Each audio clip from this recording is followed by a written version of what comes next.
We all gonna have a good time today. Mm-hmm. Mm-hmm. Mm-hmm. Mm-hmm. Whew. It's a wonderful Wednesday. I'm glad to see you this morning. Ohayo gozaimasu, which means good morning. Today, as we continue on our Kaizen journey, because we are Kaizen Moai, which is Kaizen is incremental change for the better, improvement, achievement, and Moai is a group of people meeting for the common purpose, a common purpose. And our common purpose is Kaizen, which is incremental change for the better. That's why we're getting together. But it's so good to see you. And today I wanted to talk a little bit about relationships. So, Kaizen and dealing with people, right? All right. So, as you go throughout your day to day, right? Remember your emotional bank account. I talk about this often. We make deposits into other people's lives. We try to add value, right?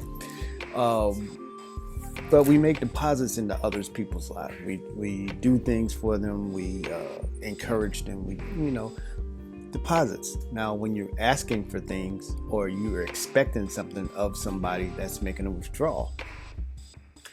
So we make deposits and withdrawals, and just like a bank account,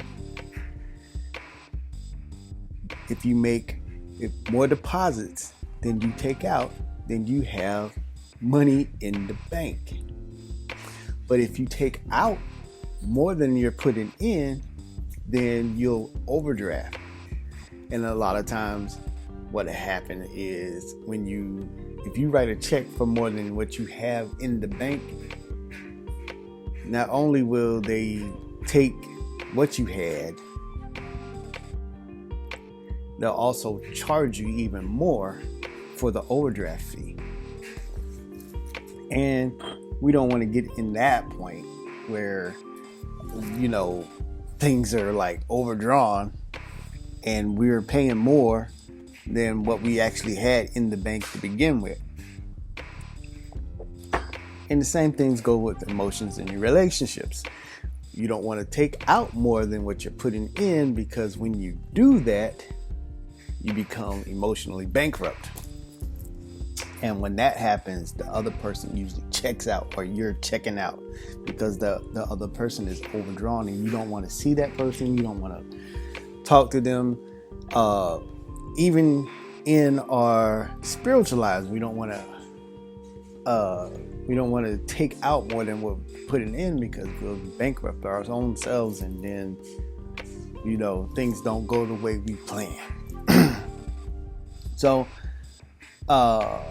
even when what if I don't even know this person? Well, that's good. You got this great start. Since you know this already, you can make deposits before you start making withdrawals. So if you have this brand new relationship, your balance is zero, you're just meeting somebody at the grocery store or something, you can make deposits. Hey, how you doing? You look great today, or something. You can make small little deposits, or you can make great giant deposits. You can say, hey, let me buy all your groceries for you, and make somebody's day. Remember, God is working through you. So, but you can make deposits even if you have no balance at all, which is good, because then you'll have a positive balance. So we can take the first steps in making the deposits. And this really makes your whole day better. Not only your day, but their day too. So we have a few things to consider if we're going to start. Well, I want you to think about these things. If you think things are starting to go sour, or people are making more withdrawals than they are making actual deposits. First off, I had 3 things this morning. And it's funny, I didn't even think I was going to have anything. I was just going to wing it. But, God was talking to me as I was getting the day started. And he was saying, we look at our problems, and if you, like I said, if you're in a relationship that's going kind of south, what you do is remember this: that big problems, things that you're having to deal with other people, they're usually the sum of a whole bunch of little problems. And remember lingchi, which is death by 1,000 cuts. If your relationship is, you know, on the verge of death, and it might be like the 999th cut that it's receiving, that one more cut is going to be the death of it complete. So you got to stop the bleeding. Um, what you got to stop the bleeding, what you got to do is pretty much dig deep and see what the problems are. Now, notice what I said, problems, because it's usually not just one thing. It's a whole bunch of little things all happening at the same time. All these little things are making withdrawals, and it's bleeding you dry. I don't know if you look at, like, I can look at my daughter's thing. She has a green light card, and I can look at her card and see all the purchases that she's making. So she'll get paid, or we'll make a deposit into her account, and then she'll go to a whole bunch of different little places and take one thing here, take two things here.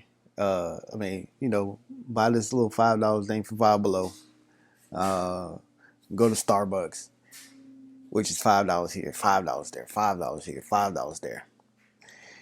If you make four $5 purchases, $20 is gone. Well, if you make five $5 purchases, right, $25 is gone. If you do that 4 times, say if you did five $5 purchases a week, man, once a day, Starbucks. 5 $5 purchases once a week. Every week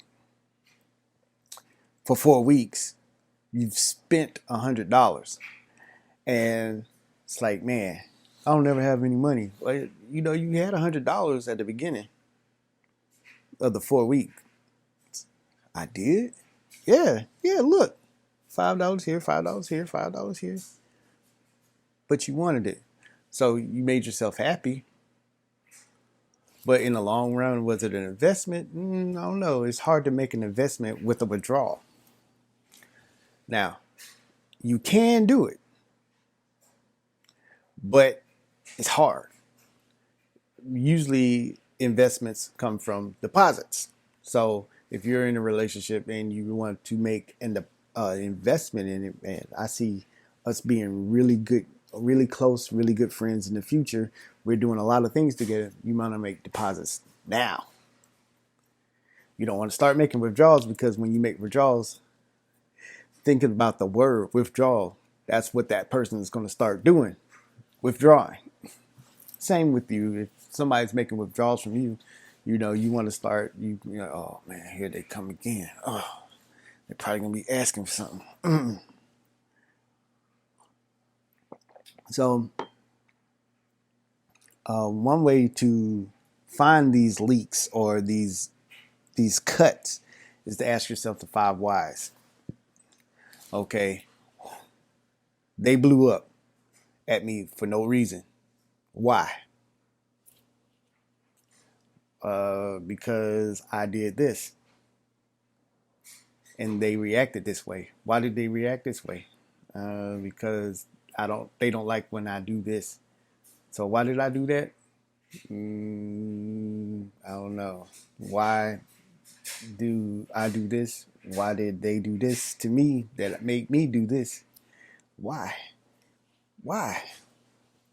And you peel back and you're like, okay, here's the root. This was the result, but here's the cause right here. Cause is way down here saying, man, I messed up right here. But in order for it to be successful, both parties, and this is the second thing, both parties have to make deposits.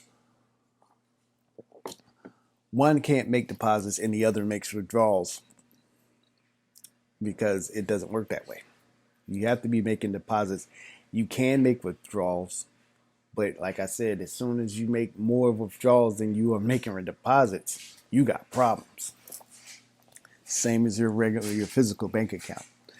If you're making more withdrawals than you making deposits, you're broke. So we can fix this by thinking ahead and thinking ahead, right? Okay, I see this. And the closer you are to someone, the more, two things. The closer you are to somebody, the more you know, man, this is going to really get them. When I do this tomorrow, she's going to really love it. But also, the closer you are, the more expectations that you have. Okay, what you could get away with before, you know, I give you $1 for your birthday. You know, if I don't really know you, $1, man, for real, thanks. I appreciate that. But you know, if we're the best of friends and I give you $1, for real, what's this mean? What happened? What kind of joke is this? It's not the same type of deposit. It might not even be a deposit at all. They might, what was taken before. You remember when we first met, I gave you $1. I'm doing it again. And it's not a deposit anymore because the relationship has grown. What's expected of you made it a withdrawal. And, got to fix it. So there's two sides of that coin. So remember, the closer you get, the more deposits that you can make. But on the other hand of that, though, it's going to cost more to make a deposit. Okay. So, a birthday card from me with nothing in it to someone who doesn't know me, well, I appreciate that. Thank you. You're thinking of me. I appreciate that. But a birthday card from a spouse with nothing in it is like, thanks. Okay. Not quite the same. The relationship is on a different level too. So both sides know what to do. All right. That you got to put in deposits. So, and it's going to cost you a little bit more just to make that deposit. Just remember that. And the last thing, acceptance. Okay. There needs to be acceptance of the things you can't change. What we try to do is try to change the other person. Okay, I'm gonna do this. I'm gonna stick with them, and they're gonna change because I'm going to keep praying for them, which God can do all things. But you know what? You can't change anybody. It's gonna take the spirit within you to do it. And if you accept this little quirk at the very beginning, but on down the line, you might have to say to yourself, hey, you doing this is okay. But on down the road, in the future, how it's going to affect it. They're going to still be doing the same things. You're going to have to take into consideration, hey, this might be a deal breaker. And if it is, you might have to sit down with yourself and sit down with that person and have those hard conversations. Either this is going to have to change or I'm going to have to accept it and just be disappointed for the rest of my life. Or I'm going to have to move on or find a different avenue or find a way to deal with it where I can accept it. But acceptance has to be, especially of the things that you can't change, acceptance of it has to be something that you have to make a decision on. So, you know, small things you are able to look over, remember death by 1,000 cuts. A small little cut that ow, that hurt. And then you move on. But if it's ow, ow, ow, ow, ow, ow, ow, ow, 1,000 times over, you're not going to survive. A relationship won't survive. So, you got to stop that now. Or make it to where if you accept it and you're able to deal with it, it's not a cut anymore. It'll be something else. So, but on a lighter note, don't let it get to that point. For the most part, make generous deposits. And making these generous deposits are really, really, truly smart investments into your future. Not only your future, but your happiness and the survival of the relationship. And when I say relationships, I don't mean boyfriend, girlfriend. I mean all relationships, like you and your kids or you and your dog. Anything, any kind of relationship has an emotional bank account. Make deposits, and you'll see it flourish. All right. So, you guys have a wonderful day. Here's to you and your relationships. Kampai.